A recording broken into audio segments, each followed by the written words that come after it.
Wizards of the Coast announces Journeys from the Radiant Citadel. Today, we're also going to be talking about Kobold Press's Warlock Lairs Into the Wilds and the intractable problem of D&D maps. All this, plus Patreon questions on today's Lazy D&D talk show. I'm Mike Shea, your pal from Flourish, here to talk about all things D&D. This show, like all of the work of Flourish, is brought to you by the patrons of Flourish. Patrons get access to all kinds of exclusive material, behind-the-scenes videos, previews of things to come, but most of all, they help me put on shows like this. So to the patrons of Flourish, thank you so much for your support. If you were around for last week's show, we were trying to predict what Wizards of the Coast was going to announce on Tuesday, and we were probably all wrong. I know I was wrong. I fully expected to see a Spelljammer box. I really did. I thought we were going to see something from Spelljammer, mostly because I did like that little bit of regression analysis to take a look back and say, hey, what playtest did they do 6 months ago? And it was a Spelljammer-y playtest. So I said, oh, it's been 6 months. Typically 6 months after a playtest, they do it. And I was totally wrong, which gets to the point that like, we in the data science world, we call this what it was, a small sample problem, right? There's not enough data to really for us to guess, and we're trying to identify what a company of the few individuals are going to put out, and we don't know. So it turns out we were all wrong, and that's cool. Right? So Radiant Citadel, Journeys from the Radiant Citadel is what they announced. Journeys from the Radiant Citadel is an anthology of 13 standalone, I'm reading right off the page, 13 standalone adventures set in wondrous lands for the world's greatest role-playing game. It is a bunch of standalone adventures similar to your Candlekeep Mysteries, and you could argue a little bit of Ghosts of Saltmarsh style. What's really interesting is that the project manager from this and all of the authors are people of color, and they're all writing about areas that they have a connection to. They're areas where their background is with, right? All of them are really cool looking, very wide range of different adventures that we're going to see. All that kind of are built from this hub city sitting in the middle of the ethereal plane called the Radiant Citadel. So looks really interesting, right? And was a complete surprise to me, right? And last week I talked about like Wizards of the Coast strategy. Should they be going for books that are built on IP that they own, like Spelljammer or Dragonlance and things like that? Or should they be putting out more stuff like this? And the interesting thing about a book like this is theoretically any other third-party company could have done a book like this, right? There appears to be, at least on the surface level, there's no direct intellectual property that Wizards of the Coast owns for a book like this. Now, the difference is Wizards of the Coast has a marketing arm far bigger than any other third-party publisher, and the visibility of their books is like, again, rough estimate on my part, 10 times bigger than the visibility that you would get for a third-party product. I get that number from a couple of places. I get that number, if you look at Roll20's statistics on how many people are playing 5e compared to other games, it's about 10 times higher than the next highest one. And if you go and look at the number of product reviews on Amazon, I said, like, I wonder how many product reviews Toma Beasts 2 has, right? Kobold Press Toma Beasts 2, probably the most popular monster book that isn't written by Wizards of the Coast. That has 800 reviews. If you go to Mordenkainen's Toma Foes, that one has 8,000 reviews. So a significantly greater visibility, which means for the authors of this book, and to put a book like this out, Wizards of the Coast is going to have far greater reach than anybody else has. So that got me thinking about like what Wizards of the Coast's strategy is. They're not ignoring the IP that they have, right? We have an Eberron book. We have a Van Richten's Guide to Ravenloft, right? Those are two books that have come out in the last couple of years, 2 or 3 years, that clearly are tied to intellectual property that Wizards of the Coast has owned for a long time. They've owned Eberron for like 20 years. They've owned Ravenloft for like 45 years, right? So they're clearly still tying to their old intellectual property. And I'm very confident that they are going to probably put out, I'm very confident that they're going to put out some kind of Spelljammer product, because we saw a Spelljammer playtest 6 months ago. I'm surprised it's not now. I don't know when it will be. Maybe it's a fallish product. I don't know. Maybe they're redoing it. Maybe it turns out it's hard, right? But they're clearly doing something with Spelljammer, and they're clearly doing something with Dragonlance, because we also looked at the Dragonlance playtest a couple weeks ago. So we know that they're still doing stuff with old worlds. And I was like, interesting, how much are they doing with old worlds compared to how much they're doing with new worlds? And a rough estimate on my part is basically 1/3 old world, 2/3 new, right? Because we have Call from the Netherdeep, we have Wild Beyond the Witchlight, Strixhaven. Those are all new worlds. Those are all new worlds. Well, not kind of new, right? I mean, one could argue that Witchlight is the Feywild, and Feywild's been around for a while, but you know what I mean. It's not a dedicated, like Prismeer is brand new, right? So we look at these and we see that they are kind of putting out a lot of, fair number of products that are aimed towards new areas, right? Radiant Citadel is an example. It's never existed before. Strixhaven had existed in Magic the Gathering, but not in D&D before. We see Call from the Netherdeep, which is based on Critical Role, which is a new world, certainly compared to the old worlds. And what was the other one I mentioned? I don't remember. Strixhaven, Call from the Netherdeep, and Wild Beyond Witchlight, right? Those are all kind of different worlds. So maybe it's more like 1/4 old world and 3/4 new, but that seems like a reasonable strategy, right? Like, and again, I'm like not going to get into the business of D&D too much and get into behind Wizards of the Coast, because we're here as DMs talking about DM stuff, right? And the reality is that it's probably a good strategy for them to lean forward into trying to help D&D evolve, rather than just staying back in the past of what D&D used to be. I don't think it makes sense to lose that past completely. Like, I think it's perfectly fine that they would do a Spelljammer or a Dragonlance book as well as these other ones. And certainly Eberron I loved. And Van Richten's Guide to Ravenloft was my favorite Wizards of the Coast book of 2021. I love that book. I've been using it for my Witchlight games. I love that book to death. It's a great, great book.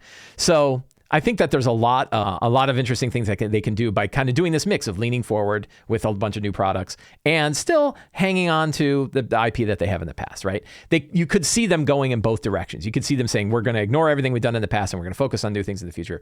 You could also say, we have all this IP, we're going to focus on this IP. And they seem to be doing a balance of the two. And that makes sense to me.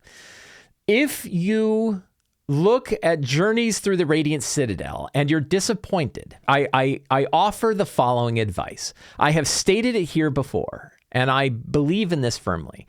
Don't let Wizards of the Coast drive your happiness with D&D. And this sounds like a poke at Wizards of the Coast. It sounds like I'm throwing shade on Wizards of the Coast. And the answer is I'm not. This is something I have said for like a couple of years, maybe even longer, right? I've brought this up. This idea has come to me. And it actually makes me happier with Wizards, right? I'm actually happier with the products that are coming out because I'm not disappointed. And I'm not disappointed because I don't have expectations. I did expect that they were going to announce the Spelljammer, right?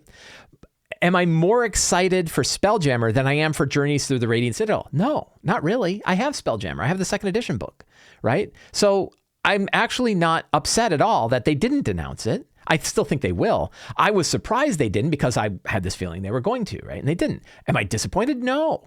And the reality is, I don't think I'll be disappointed about anything that Wizards does. And the reason why is that their direction, I don't have a head version of Wizards. I don't have a Wizards of the Coast in my brain anymore. I'm trying to push it away. Like it's there, but it's about what they're doing is different than what I would do, right? I'm trying not to think that way anymore. And I'm trying not to think that way. And because I don't think that way, I am then often delightfully surprised by the books that they announce and the books that they put out. I don't think I look at it. I know people, I've talked to friends of mine who, whenever they see a new book like this come out, whenever they see a book like Strixhaven or they see Call from the Netherdeep, I didn't hear anybody really complain about it. I did hear about Strixhaven complaints. They see it as a missed opportunity to do something else, right? They say they put all of this time and money and energy into Strixhaven, and I wish they had put all this time, money, and energy into Planescape. I'm bringing that up as an example, right? And the answer is like, if you really love Planescape, there is a Planescape. You can go buy it. I have Planescape, literally. Look, everybody, I have Planescape, right? Big, thick Planescape book. So I still have it. And it was good back then. It's still good now. So like, I think what happens is a lot of times when we're trying to predict what Wizards is going to do, which is folly, as we have now all examined, it's folly, right? To try to predict what they're going to do. Then we may be disappointed if we really expected that they were going to do something and we wanted them to do this thing. And then they don't. We feel like it's a slight on us. We feel like they didn't consult me. They didn't ask me what I wanted. And I told them on Twitter, and I don't know why they didn't listen to me, right? And the reality is like, they're going to do what they're going to do. Now, I think it's fine to give feedback, right? The other argument is I have a friend who's like, they really should be doing high level campaigns, right? Why aren't they doing high level campaigns? And I disagree. I don't think high level. I think there's enough evidence to say that high level campaigns just aren't going to be nearly as big a market as certainly my friend thinks they are. But every time there's a book like Strixhaven, they're like, why didn't they put out an 11 to 20 campaign instead, right? And it's like, well, they're not listening to you, right? And they probably have reason. So. Yeah, so I think like if one is disappointed in seeing books like this and saying, I wish they would do this other thing. I love Hollow World so much. How come they're not doing a Hollow World book? Well, guess what? You don't get to tell them what to do, right? You can give them feedback. Hey, I'd love to see Hollow World, right? And maybe they'll take it and maybe they won't. But they're going to do what they're going to do. And I tell you, I'm happier. I'm happier with Wizards of the Coast products. I'm happier just in general. When I see a book like this and I go, oh, this is cool. A bunch of new adventures, level 1 to 14. That's cool. I'm looking forward to seeing this. And do I think they'll do Spelljammer? Probably. And I'll be like, oh, that's cool too. Are they going to do Dragonlance? Probably. That'll be cool. I'd like to see that too. So I'm interested in whatever they put out, right? Whatever they put out, I'm far more interested than I was when I had a head version of Wizards of the Coast that I thought should go a certain way. And now I'm just happy to enjoy all of the products because the reality is I have everything I need. I have everything I need to enjoy D&D for the rest of my life. If no other book got published, I couldn't finish all of the stuff that I've got. So yeah. So I'm excited about the Journeys to the Radiant Citadel. And I offer that if you are looking at this book and you are like, I am disappointed that X didn't happen, I suggest not letting Wizards of the Coast direction live in your brain. And instead think of them like a third-party publisher. Again, I love third-party publishers, so I'm not throwing shade on Wizards of the Coast by saying there are many publishers publishing material for this game we love, which is D&D. And yes, Wizards of the Coast owns the intellectual property of D&D, but they don't really own the game. We own the game, kind of. Not from a strict legal sense, but like we own the books that we own. We get to play it. We get to enjoy it. We get to buy anything or make anything that we want to play. You want to play Spelljammer? Go with the gods. You can play Spelljammer today. You can start a Spelljammer campaign today. So that is Journey from the Radiant Citadel. That's coming out when's that book coming out? June 21st, right? So we have 2 new releases coming out. Monsters of the Multiverse is coming out in May, and this is coming out in June. So we have 2 new D&D books that are coming out over the next 3-ish months. So that is really cool. Allows them to outsource the book. I'm excited the inspiration is not just different countries and cultures, but also different cultures' histories. Yes, histories and folklore. I think that historically the astral plane got more kind of attention. Yeah, it's the first time I think there's been anything like a city in the ethereal plane. I think that is really cool. I'm very interested to see that. Allows them to outsource a book per year. Yeah, so one thing I think is important about this, one thing I like about it is I think this is the exact kind of format that fits well for having a lot of different authors from a lot of different places, right? Ajit George, who put this together, has a wide range of different authors who all wrote for it. And I think the idea of like, you have all these different kind of cultures that they're writing about, and they're all different authors. And they're going to be probably different styles and different quality levels and everything like that. But when you have a book of different adventures that are split out like this, it works a lot better than I think if you try to bring in a big team to work on one adventure, right? If you brought in, I think I'm making this up, but I think one of the reasons why Wild Beyond the Witchlight is so good as an adventure is because it was just Stacy and Will Doyle writing it. It was a couple that has worked together working on it primarily, and they wrote it primarily. And I think that builds a stronger overall big adventure when you have 2 people that are working together, that live together, right, working on this thing. I think if you're going to have 14 different authors or 15 or 16 different authors, it's better to do in a book like this where everybody's got their own piece of it. They write their own piece. And if you love this piece, great. If you don't love this piece, that's okay because all the other ones are still there. So I think that was a really smart design style. That they did that with Candlekeep Mysteries. They're doing it here. I think that model, to me, that model feels like a good model. Even as a WotC customer fan, not every WotC product needs to be perfect fit for you. Yeah, right. Many of them aren't. Like, I don't know how many I'm going to run. I like Strixhaven. My wife is playing in a Strixhaven campaign, but I think it's cool. I bought it, but I'm probably not going to run it. And that's okay. I buy lots of things I don't run. Not everything is for us. Perkins revealed it last year, kinda. What did he reveal? Definitely had those complaints about Wildmount in 2020. Yeah, so people can kind of look at it and say, yeah, that's right. People complained about Wildmount saying, oh, I wanted Spelljammer, and instead you put out stupid Wildmount. And Mercer was like, I love Spelljammer too. And trust me, the Wildemount did not get in the way. And I think that's definitely true for Call for the Netherdeep and Explorer's Guide to Wildemount, is they had entirely different teams that I think were pretty much run by Matt Mercer and probably the people around Critical Role, more so than Wizards of the Coast. Wizards certainly was involved, and their editing groups and everything were involved, but the writers were different. They can do a lot of different products at the same time. Let's see, Theros doesn't get enough love. Right, so somebody who loves Theros, right? Theros wasn't for me, but other people really like it. And I think it does get a fair amount of love. There's a lot of DM's Guild stuff available for Theros. I don't know how well the books were sell. It's hard to not have the same quantity as the previous series. That's true. I don't know how they sell. I don't think is too important to me. I have the print-on-demand versions of Planescape and Spelljammer 2. I love them. I do wish they provided fold-out maps ever. Yeah, sure. I agree. DMs and players having imagination tied to Wizards IP is bad. You can certainly having your happiness with the game tied to Wizards IP is probably bad. Maybe. I don't know. The IP is fine.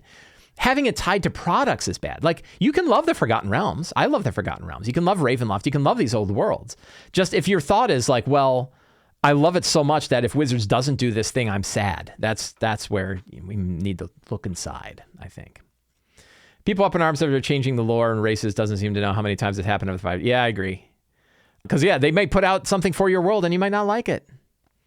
He revealed the giant space hammer on the Hydra cover. Ah, yeah, okay, cool. Yeah. James Haig talked about being the project lead and directly managing the freelancers for Call of the Netherdeep, so it's definitely not eating up all Wizards bandwidth. Correct. Yeah, so really cool stuff. I'm excited for Journeys to the Radiant Citadel. I'm sure we're going to hear more Wizards of the Coast stuff coming out. And yeah, all is good. All is good. So now we're going to take a look at a product spotlight. We're going to look at a third-party product. This is Kobold Press's Warlock Lairs Into the Wilds.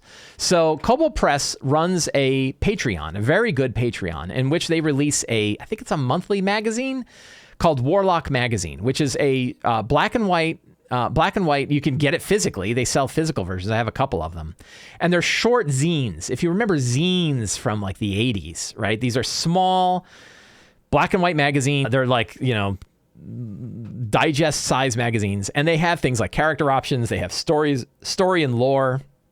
They have new monsters. They have all kinds of things. And then they have the Warlock Lairs, which are short adventures that are short adventures set on, it's often set in Midgard, but really usable in all sorts of other things. And the Patreon is really good because you get, I selected the PDF version and I get PDFs of this stuff coming in constantly.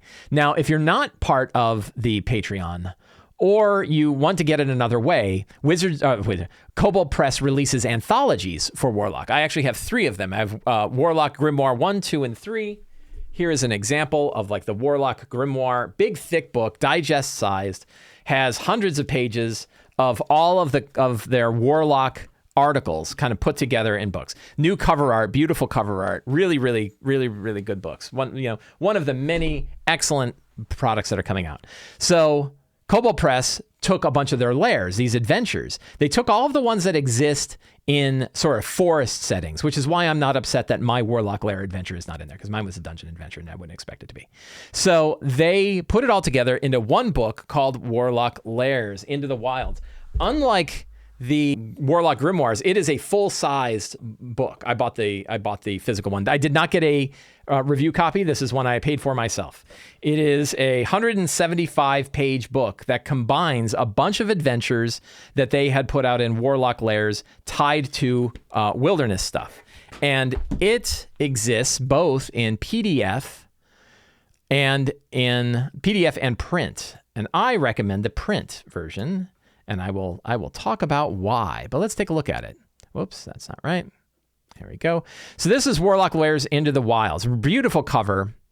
And I think it has, so how many adventures does it have? Focus on tier 2, levels 5 to 10, but there's enough lower level adventures that you could create a mini campaign that goes 1 to 10. So you could tie them together. I haven't read them all.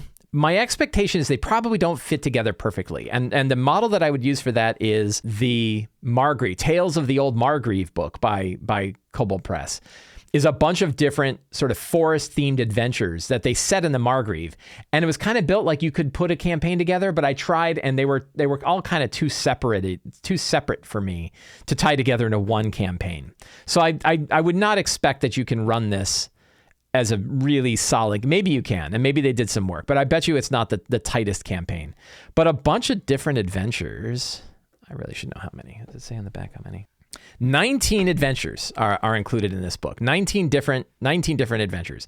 Black and white adventures, black and white artwork. That's good or bad depending on your style. These have all gone through really cool. I like their black and white line art is really, really nice. You know, it's definitely a different style. And hey, look, archways. I love archways, right? And so they have new and unique artwork for it. The maps are all Dyson Logos maps. These are Dyson logos. These are the commercially available Dyson Logos maps. So if you like Dyson maps, we're going to talk all about maps here in a minute. It is full of Dyson logo maps. I don't know if when you buy the PDF, if you get a map pack of it or not. Somebody will have to. Can a fine person in the Twitch chat look up whether or not you get a map pack? I hope you get a map pack, but it could be tricky because the Dyson maps don't always work perfectly on a grid, depending on how old they are. Margrave is good as an anthology. Yes, it is not as good as, it is not a solid campaign. And a solid campaign that is tied together better is Empire of the Ghouls. So if you're looking for a Kobold Press adventure path or adventure book, full campaign book, I would suggest getting Empire of the Ghouls or Scarlet Citadel, 2 that I hope to run. So, really neat book. The price on it is good. For $35 directly from the Kobold Press website. Let me paste this. Oh, I did already. For $35 on Kobold Press, you get a physical version of the book, right? Really nice hardcover, good solid book, very nice paper, really good quality book. And that includes the PDF. So you're getting the physical version of the PDF for $35. That's a good rate. And shipping is great. It works every time I've done shipping. That works really well. It certainly doesn't seem worthwhile to buy the $30 version that doesn't include the PDF. If I were buying it, I would definitely pick up the $35 hardcover and PDF bundle. And if you want to have a pile of 14 or 16 wilderness themed adventures set in Midgard, this is a outstanding product. I really dig it. I think it's very, very cool. So check it out, pick it up, see what you like. My home game is just getting back to the table again. I have 2 regular games, my Sunday game and my Wednesday game. My Sunday game is going to stay online probably forever. My Wednesday game is just getting back to the table. And that means that I'm going from using tools that I have been now using for 2 years online and going back to the table. And most of that has been very smooth. I know about my dice. I've got my books. I've got my 3x5 cards.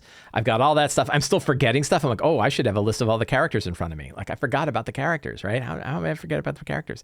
And then I came to maps and I'm like, how do any of us handle maps in our in-home D&D games? Like, this is really weird. Like, I'm not sure what I'm supposed to do about maps, right? And how to handle maps. It's such a fundamental piece of how we do our games. What's going on with maps? And then I'm like, am I just being weird? Is this just a Mike Shea thing and no one else cares? So I did a little bit of research in this. I've been doing some polls. I've been doing some work to try to expand out and think about this. I'm going to do a longer video about solutions for maps. Today, I want to talk a little bit about the problem for maps, right? And things going on with maps. So there's a couple disclaimers that I want to make. First of all, I'm going to be primarily talking about the use of maps for in-person play, right? And 2, I'm going to be talking about this for DMs who are not happy with their current use of maps. And I think that really speaks to about 1 in 5 people, roughly. Right? I think 4 out of 5 DMs either are playing online and they're happy playing online, or they have a mapping solution that they're already using and they're happy with and they don't need any help. So that means I've got a 20%. There's 1 in 5 of you who probably care. Maybe. I don't know. All right. I think it's around there. So I did some polling and I did some surveys. And the first thing I figured out was that about 3 out of 5 surveyed DMs that answered my poll on this, 3 out of 5 of them are playing online primarily. They're primarily playing online. And then 2 out of 5 are playing in-person games, right? Okay, so now we already know that we're 2 out of 5 are in-person games. And then I said, okay, well, for those of you who are playing in person, what are the different solutions that you use? What tools do you use? And I got 500 some comments on Twitter and YouTube about this. I got a lot of comments. I took all of this stuff and I threw it in and did some text analytics to try to find common terms, common things that were there. And it came out to a list. And what I'm interested in this list in a couple of ways. So these are mentions of a particular type, and it's used by like tagging words like this word means this thing. So I went through all of them and kind of, so it's not perfect. These numbers are not perfect by any means. I don't think they're off substantially, but they're certainly not perfect. So these are of the 571 Twitter and YouTube comments that I got, right? These are the number of times different solutions were mentioned. And a tweet could mention multiple solutions. So if somebody said, I use a mixture of printed maps and 3D terrain, that would be tagged twice with both printed maps and 3D terrain, which is, if you add these numbers up, it's way higher than 571. And only about 490 of the 571 had terms I could even recognize as being under these. So there was already a cut. And it came down to dry erase mats with like 187 mentions. Battle maps of some sort was 170. 3D terrain, 151. That one surprised me. Theater of the Mind, 148. Wet erase maps, 113. Paper-based maps, 96. Printed maps, 85. And TV or video monitors, 82. What I find interesting about these numbers, and again, don't fixate on the specifics of the number. Think about them in general terms. And when I look at these numbers, that means the top mention of dry erase mats, these are like your Paizo flip mat style things, which I love. Paizo flip mats are great. The top mention is only about twice as much mentioned as the bottom one of TV monitor. And I know a lot of people use TVs and monitors, which means what we have here is not an exponential curve, a huge long tail curve, or what they call a fat tail curve of the number one solution is used 10 times more than the number two, which is 10 times more than the number three. And then like then you get this stream of tiny little solutions, right? Instead, we have eight different mentions of different things. And some there's overlap because battle mats includes both dry and wet erase, right? So we know that. But what it means is that there's a handful of these solutions. These 8, I think, probably grab the majority of solutions that people are using, right? But no one group, there's no one solution that everybody is going to, right?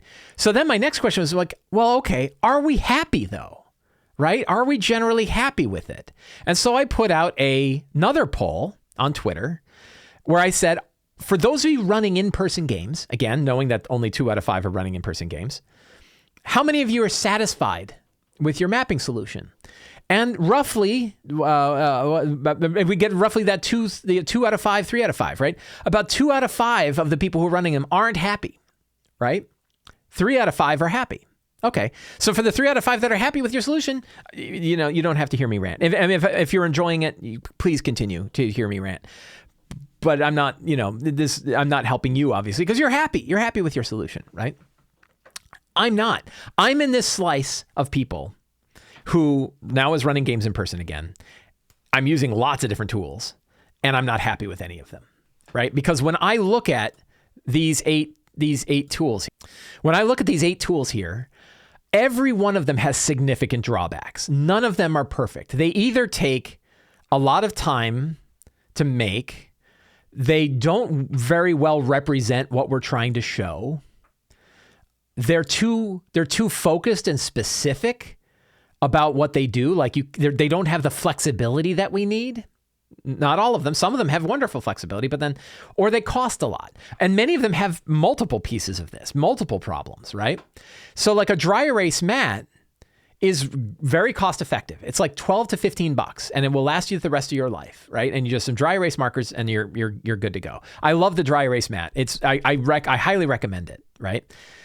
But it takes time to draw out a map. And I'll give you an example where I'm like, oh my God, what are we supposed to do? So this is going to have a mild Wild Beyond the Witchlight spoiler. So if you are playing in Wild Beyond the Witchlight, please, and you do not want to be spoiled, please, this will be a minor spoiler. I'm not going to be talking about the theme of the adventure, but you're going to see some stuff that might spoil a little bit. It won't kill your game, right? It's not going to kill your game completely.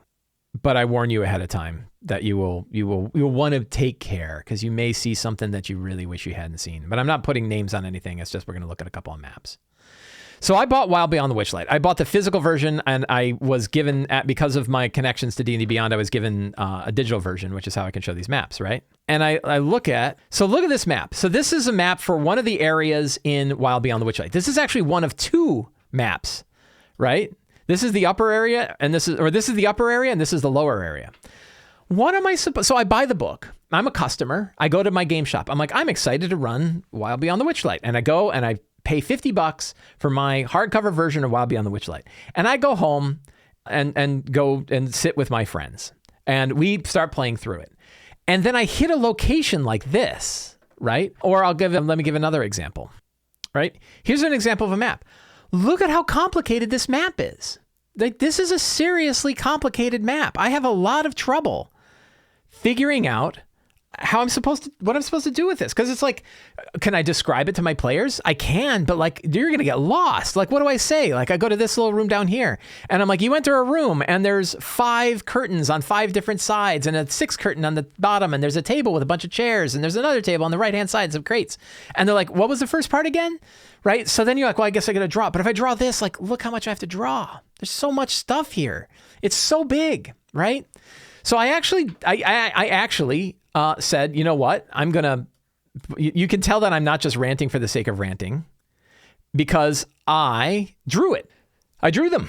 All right. In my case, I took, and this is like, what are some solutions, right? And one of the solutions is a great big pad of 1-inch graph paper. It cost me $40 for 100 sheets. So I think a reasonable price. I think it was less. It was like $32 to $40 for 100 sheets of poster-sized graph paper. And I sat down and I drew it. This is actually not the more complex one. Let's see if I can find the more complex one. Right? So here is that same first floor of the middle part. So if you look at the middle area, it's a pretty complicated area, right? And I said, I'm going to draw it. I'm going to draw a poster map and use it for my group. How long did this take? Probably an hour, maybe a little less, right? And it was fun. I put some music on and I sat down and I enjoyed it, right? I just enjoyed sitting down and drawing out this map.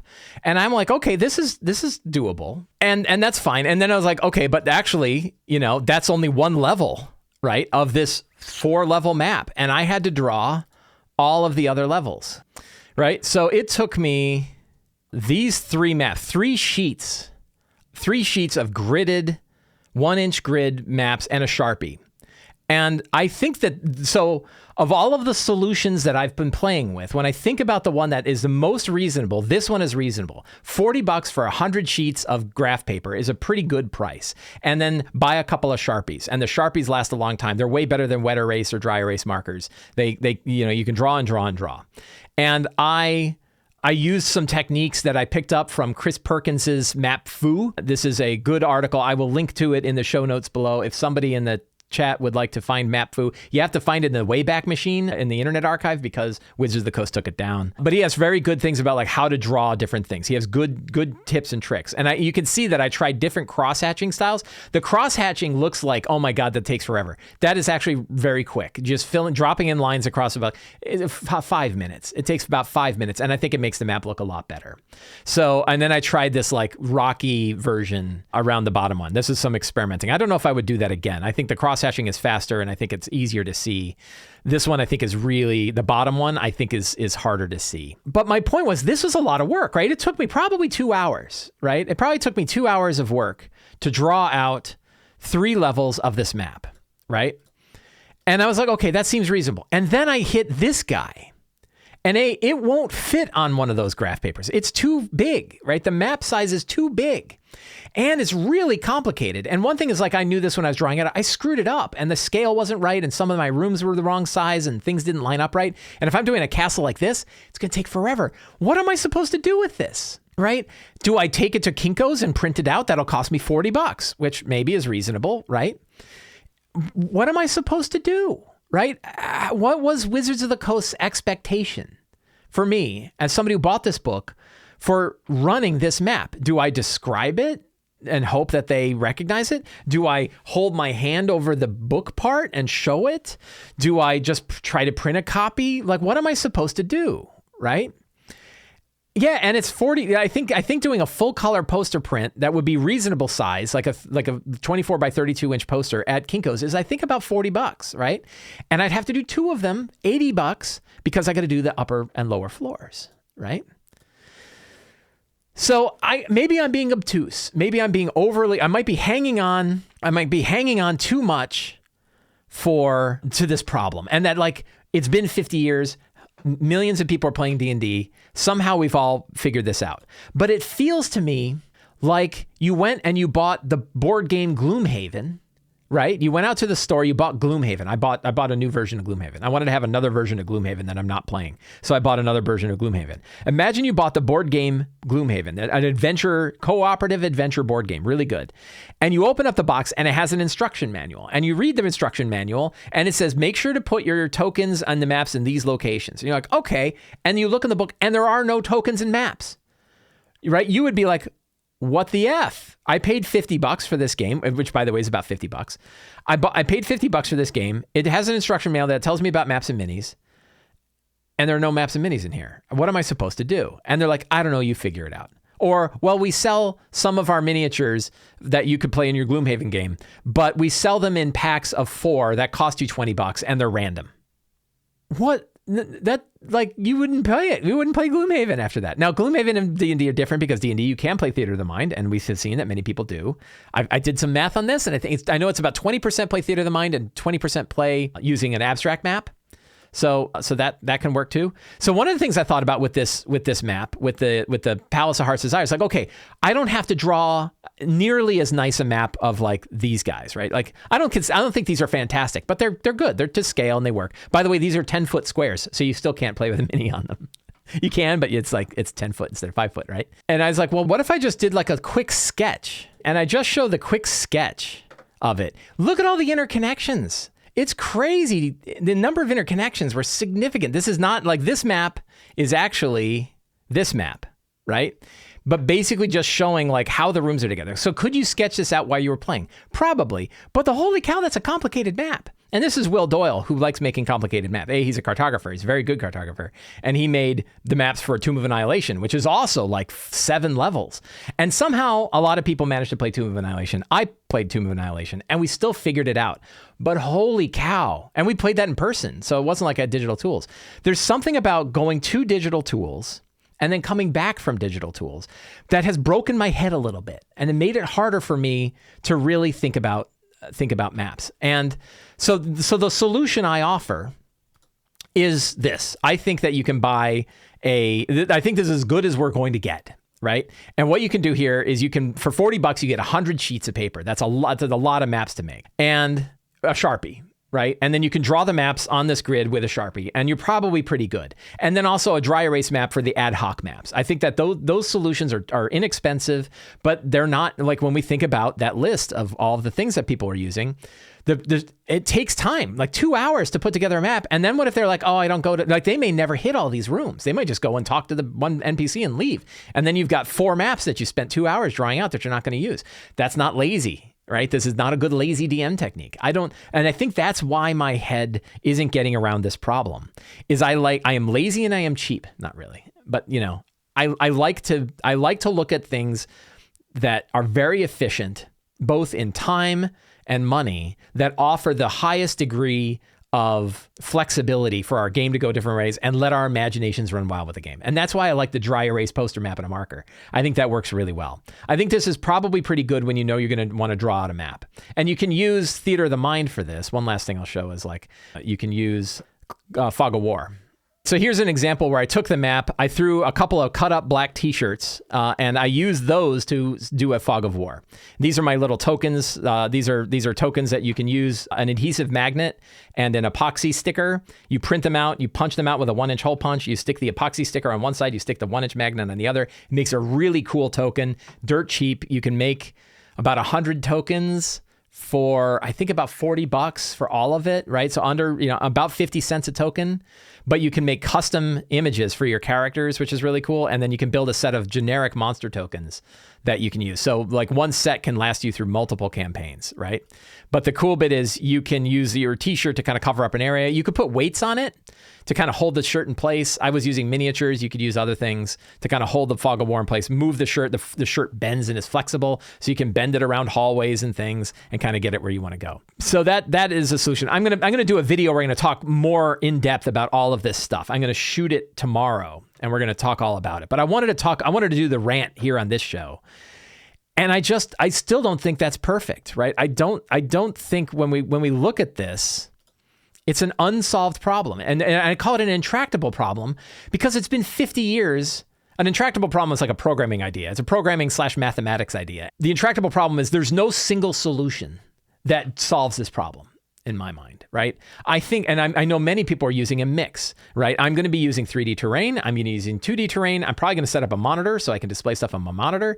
I'm going to have a bunch of different things that I'm going to use because I can't find one solution that covers how am I supposed to display maps to my players, not just for combat, but also for general display. So that is the intractable problem. Oh wait, let me look at what lots of people have been talking in chat. I'm wondering I'm going to guess like how many people like you're cracked, right? Mike, you've cracked. This is ridiculous. So let's take a step back. Do you expect that this map problem solution will make the game for your players from a 7 to a 9? No. I think if you did not have any map and you tried to describe it and people got frustrated, it could definitely hurt the game. I think that for a complicated area, like a dungeon with a lot of different places, like a Jayquay style dungeon, like some of the maps we were looking at, I think you need to have something. And it might be those loose sketches where you draw a box and you draw a line and say there's different directions here. But it's very easy for players to get lost. If you're just describing it, it's going to be really easy for players to get lost. And if you say, well, you got to go back to that other hallway that had 4 doors because you only covered 3 of them. You got to show something, right? And what I found is online, it's way easier for me to do this stuff online than it is in person. Like that's the other thing I didn't mention is online play is significantly easier, which is weird. Black fabric at Michael's is cheap. Yeah, if you don't want to cut up a shirt. I had old shirts. Use dirty laundry so the players don't try to peek. That's a good approach. Yeah. Cool using shirts.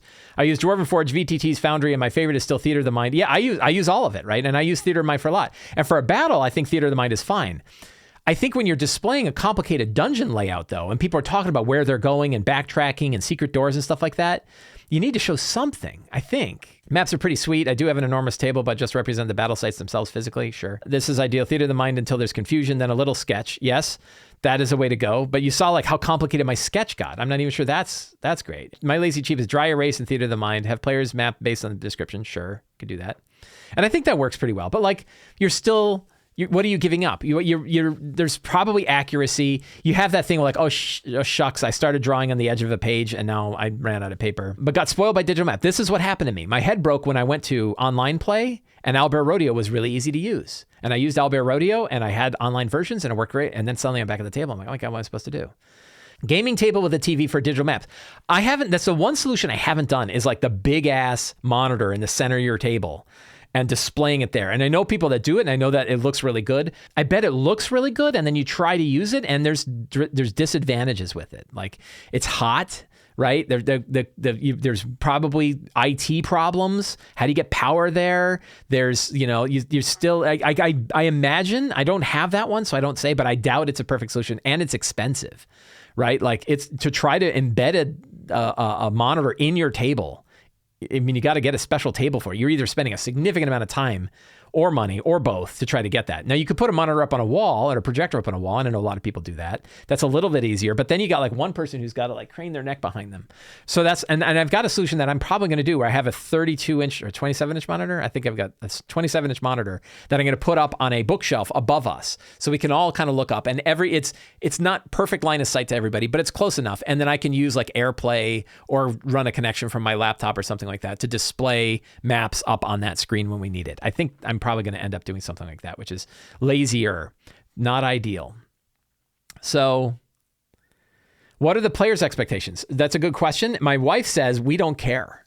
Like, you're spending all this time and energy thinking about this. We don't care.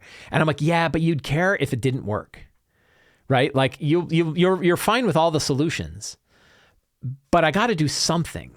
And when you're looking at really complicated locations, it works. It's funny to me that like Theater of the Mind, I think, can work fine for battles most of the time. But I think when you have complicated layouts for bigger places, I think that's where it's really hard to do Theater of the Mind. Because again, you're like, there's 3 doors on the left and 1 door in the upper north. And then there's this other door that's like a rickety door on the right. And I already forgot. All right, let's do some Patreon questions. We're going to do March questions today, and we're going to do March questions next Sunday. And then we're going to jump to April. Let's do some Patreon questions. Skyo says, I am creating a secret society cult of spies. I approve of this message. Assassins and infiltrators that specialize in political infiltration and replacing high-ranking NPCs with their own agents. Do you have any resources or tips for integrating secretive cults and managing their web of deceit throughout a campaign's evolving storyline? Yeah, so you can treat them the same way we've been talking about villains. Right, when we talk about villains and how we operate villains in like our campaigns, which we're taking from Dungeon World, the idea of fronts from Dungeon World, you think about who are they, what are their goals, and what steps are they taking to achieve those goals. I would not overthink it. I would not have a big pin and yarn chart on your wall of all of the different things that they were doing, especially for things that are happening outside of the views of the characters, right? You can change history behind the scenes when the characters aren't looking at it, right? And it's easier to think in big steps. To me, the lazy way of treating this is who's the group, right? You have the secret society cult of spies. They have a motivation. You have NPCs, right, that are involved. They have motivations for what they're doing, and then they have the steps that they're taking to do them. And the steps should generally be things that would be visible to the characters, right? That the characters can learn about. So you always want to be keeping in mind that the characters are there and they're seeing things. And on a good example where I've done this is in Ghost of Saltmarsh, when I ran the Scarlet Brotherhood. There was an evil organization behind the scenes, and they were doing things. And what I would do is each time I was doing my prep for the session, I would look at the NPC, the Scarlet Citadel NPCs, and I'd say, what did they do while this was going on?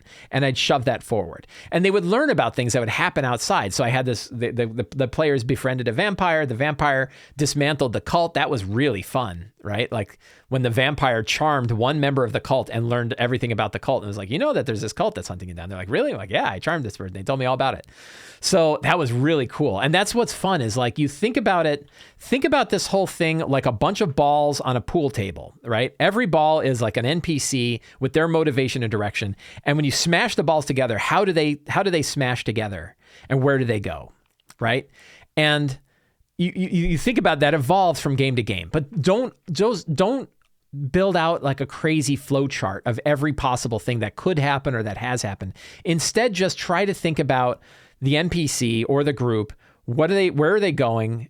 And what do they want? And then what things interacted with them? If there's other groups, how did those groups interact? Where did the balls collide? And then where did the balls head after they collided, right? I like Deadwood. If you watch the TV show Deadwood, one of my favorite TV shows of all time, that one has like a lot of characters with motivations that are constantly colliding with each other. And it's really, really fun. It's really interesting to see. Nick F says, what's your go-to for artwork? My group mostly play, this is like maps. We just talked about maps. My group mostly plays Theater of the Mind, but sometimes a player will need a picture to help visualize something. An NPC, locations, creatures. Do you just search for artwork during prep to save time? Yes. And if you see me do it in my prep, I will just Google stuff. And I'll go to Google image search and I'll find an image and I'll drop it in my Notion notebook. I'll put it on a tablet or a pad and I'll show it to my players, or I'll take that image and I'll paste it over Discord. So that is a good way to go. Ideally, you want to look for people where the licensing is such that you're okay. But I think if you're not publishing it anywhere and you're just showing it to your players, you're not putting it in a book, you're not publishing it out to the internet, I think you're pretty safe grabbing an image from there and using it. I think that probably falls under fair use. I'm not a lawyer, so ask your local lawyer. But I'm pretty sure if you just take an image and say, I'm showing to my friends to represent a character, I don't think anybody's going to give you too much grief over that.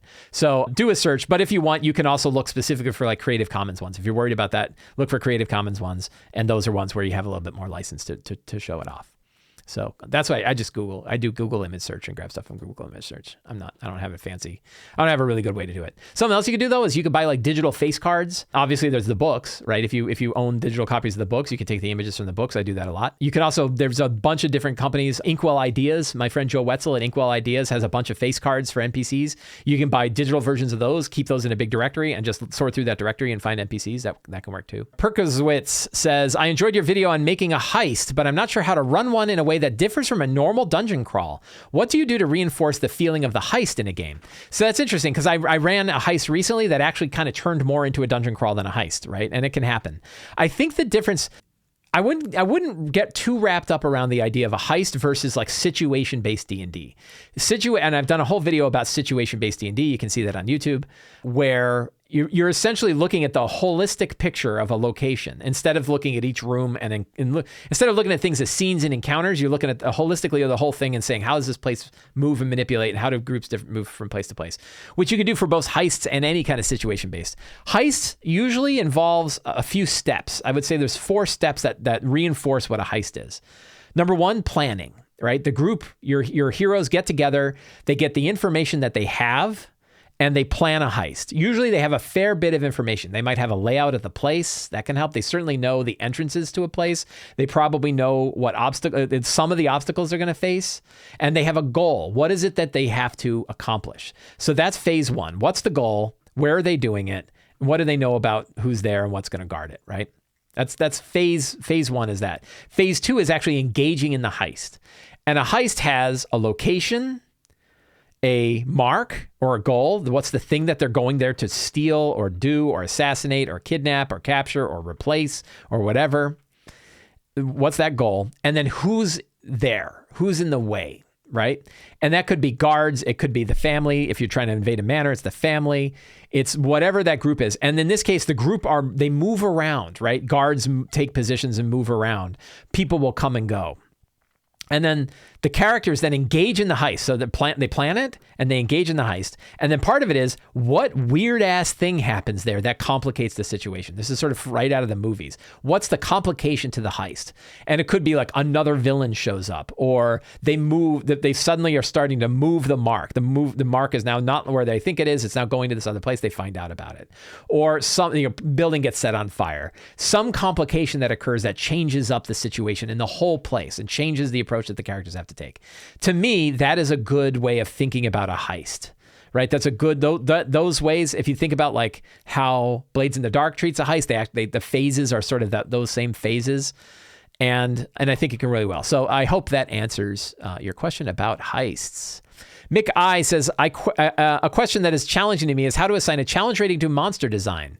It's fine in my own games. I run 2 games, one at level 2, the other at level 9, and I just turn the up or down the dials. However, when designing monsters for others, what makes you say a CR1 is, this is a CR1 and this is CR12? So this doesn't really relate to DMing, but I'll give an answer anyway from a monster design perspective. If you're designing monsters for other people to use, the easiest way, and so I've now worked for multiple design companies, right? Have I made monsters for Wizards of the Coast? I don't think I have any monsters that I designed for Wizards of the Coast, but I've designed them for MCDM. I've designed them for Kobold Press. I've designed them for, I think, a few other companies, and I've certainly designed a bunch for my own publications.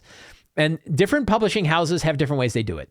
One way is you look at the designing a monster section from the Dungeon Master's Guide.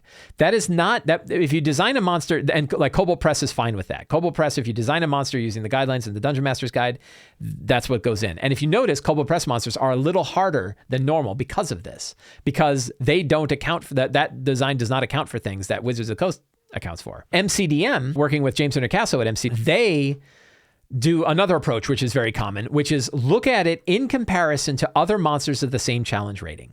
So if you're making a monster and you look at its hit points and its damage output and its armor class and its defenses and any other weird kicker abilities that it's got and any resistances that it's got, you look at that and you look at other monsters in the monster manual. I'd probably stick to the monster manual, right? And look at where does this fit?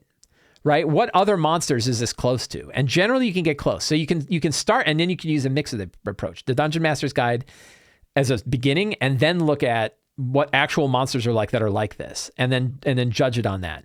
Like all of this, it is a flexible, fluid thing, which is why you have monsters of challenge rating that are the same in Kobold Press that are actually much harder than the ones that are in the Monster Manual, things like that. So Mick, I hope that answers your question.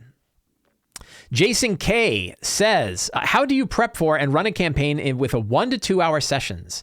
I've been asked to run a campaign for the first time players, and they only have 2 hour windows every week. How would you do it? So 2 hours is actually easier than 1. Generally speaking, you want to think about how many scenes you're going to run. You're not going to be running a big heist, or if you are, it's going to be broken up into pieces. You're going to run small episodic adventures, and you're going to get about 2 to 3 scenes in a 2 hour block with thinking about like one battle and something like that. If it's a great big battle, it might take the entire time.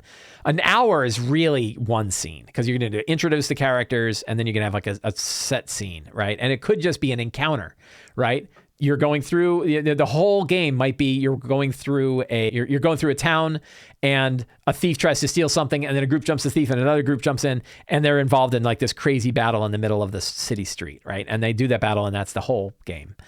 I was in a game that a friend of mine ran yesterday, and we were going from one place to another and got into a fight, and it took the whole session, and it was like 2.5 hours just for that one big fight. Now we're level 9, a lot of different monsters, a lot of stuff going on. It was quite a battle, right? But an hour is really hard. You can take a look at the 1 hour adventures that the Adventurers League put out, but even those tend to run 90 minutes. Like it's really hard to do this. Yes, and I have done an interview with Sean Merwin, who wrote those adventures, about building 1 hour games. The reality is it's very hard to do an hour. 2 hours is more reasonable. You can do a fair bit. You can do 2 to 3 scenes in 2 hours. You really can only do one scene in 1 hour, and it's hard to have like an entire arc of a story happen in one scene.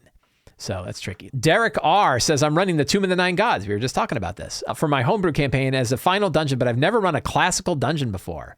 All the looking I found online has been about how to build a dungeon and populate it. Do you have any tips or recommendations to actually run a dungeon crawl? Do you ask them at every intersection where they go? Do you give them a room number and you walk them there? Good question. And a big question. It may be worthy of a bigger video, right? A longer video about how do you actually run a dungeon crawl? So one thing I would not do is do like the every 10 foot or every 5 foot, tapping with a stick. That's what passive scores, passive perception, stuff like that can help. I think that like a dungeon that has a lot of traps it is actually kind of a burden. Like it's, they did it back in the old days. And if you do like a Tomb of Horrors originally, but even you'll notice Tomb of the Nine Gods has like funhouse rooms, but it doesn't have a lot of like hallway traps and stuff. I might be misremembering, but I don't think it has a lot of hallway traps. And then we're back to my mapping rant, which is it's kind of hard to display a map like the Tomb of Annihilation or the Tomb of the Nine Gods because it's like 7 levels, right?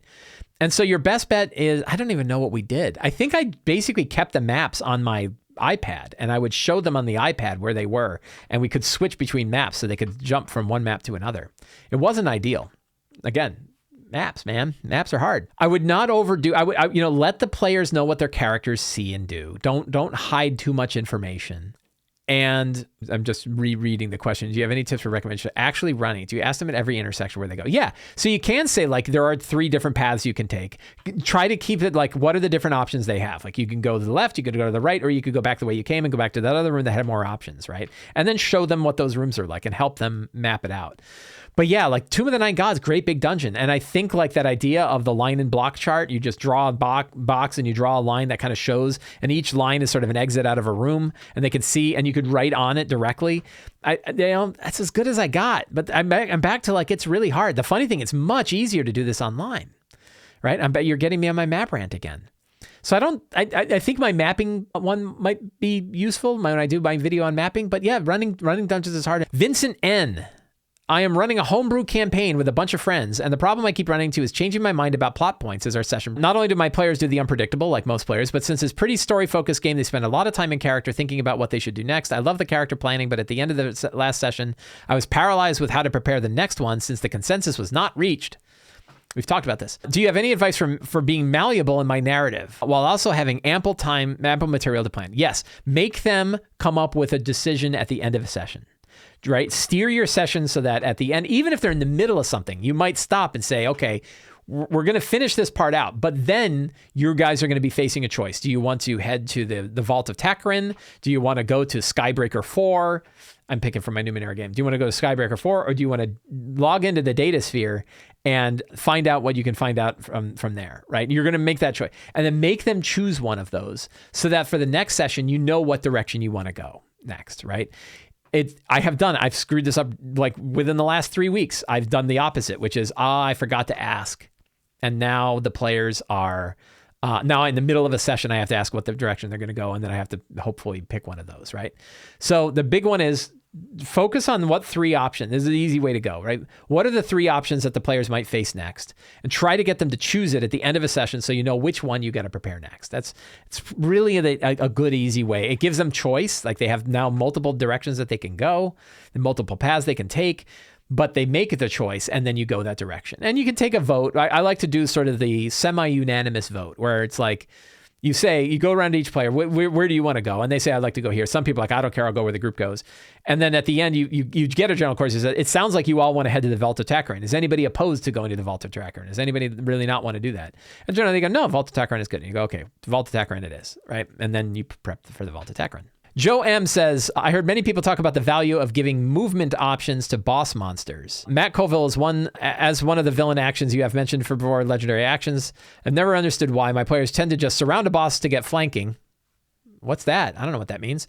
I know you don't use that rule. And if my boss needs to be in melee, then even if the boss adjusts position to target a weak PC, the other PCs will be able to move and still attack. Bosses that have long range attacks and room to use it are the exception, obviously. I haven't run any of those. I'm thinking specific about the Blade Queen Marilith. Yes, I didn't end up using the teleport option even when it was free to her because there didn't seem to be a point. What type of situations make boss movement options so important to other DMs? Am I not thinking tactically enough? Are my combat environments not tactical enough? Do I not have the right or wrong players to come up? So, good question. The reason those exist is because usually a boss monster that is facing multiple melee characters is at a severe disadvantage. And the idea that you bring in flanking is an example of that. Boss monsters have a really hard life in D&D. They are the clear prime targets for characters. Players want to wail on bosses. They target bosses first, almost always. They'll target a boss before they'll ever deal with minions, unless they're forced to. And when you have 2 or 3 melee people up against a boss, unless that boss is really designed to handle that, an example would be a boss with fire shield, right? Or a boss with an aura that is doing damage to everybody around it. There are ways that you can get a boss, and I don't know if the Blade Queen, I can't remember if the Blade Queen had an aura like that. I think she did. I think she had like spiraling blades around her, right? And typically, almost any boss is not going to do well when it's pinned down by multiple people, flanking being an example. So that boss is almost never going to have a chance to get away. So having an option, a vampire is a good example of a boss that needs to be mobile, right? A vampire is not going to just stand there getting its ass kicked. A vampire is going to move. And vampires, by the story, have ways to, they're so fast in their movement, they should be able to zip out of combat. They zip away, not take any opportunity attacks and do it.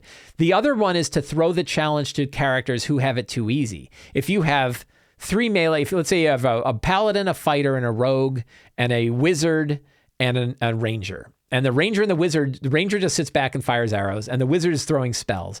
They're probably not going to be at much of a threat against a boss if that boss is pinned down by 3 other creatures. But if that boss can teleport or move or shift without provoking opportunity attacks or whatever, it can go and move over and attack the wizard and the ranger, which shakes up the battle considerably. Now everybody's got to scramble around and run.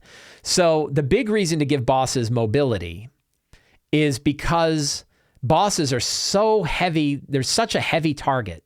They need something that normal monsters typically don't need, because normal monsters, characters tend to spread out and attack them. They have mobility because they're often not attacked by 3 people. So it always depends on the monster. Like, would a dragon have the problem? I mean, dragons want to get up in the air and fly and breathe fire. So usually they have like a wing attack. Many of them, I think, have a wing attack that knocks people prone, pushes them away, and gets them out of the way so that the dragon can fly. But an easy way is to give a boss monster like a legendary action or some kind of capability to move without provoking opportunity attacks. It could be a teleport or a misty step, or it could be just move without provoke, or it could be like a dragon's thing. And the reason why is that bosses, when they're pinned down, are usually much easier to defeat than bosses that are moving around. And they're also, bosses that are pinned down are much less of a threat to the characters that aren't next to them than they would be otherwise. But if it's working for you, like you sound like you're saying in this question, Joe, you sound like you're saying, I don't know why I need that. If you don't think you need it, you don't need it, right? Like, no one can tell you you're doing it wrong. But I can tell you there are many DMs, myself included, who, when they see a boss pinned down, they see a boss that's killed too easily, that isn't threatening back row characters and stuff like that. And that's why those things exist. It exists for the people who are having a problem with it. So if you're not having a problem with it, it is not a problem for you. My friends, we come to the end of the Lazy D&D Talk Show. I want to thank everybody for hanging out with me today to enjoy this show. I want to thank the patrons of Flourish specifically for helping support this show. If you enjoyed the show, you can help me out by supporting me on Patreon. The links are in the show notes below. You can also subscribe to my videos here on YouTube. You can buy any of my books, or you can join the Flourish newsletter, where you will get new articles to your inbox every week. Friends, thank you all very much for coming. Have a great day, and get out there and play some D&D.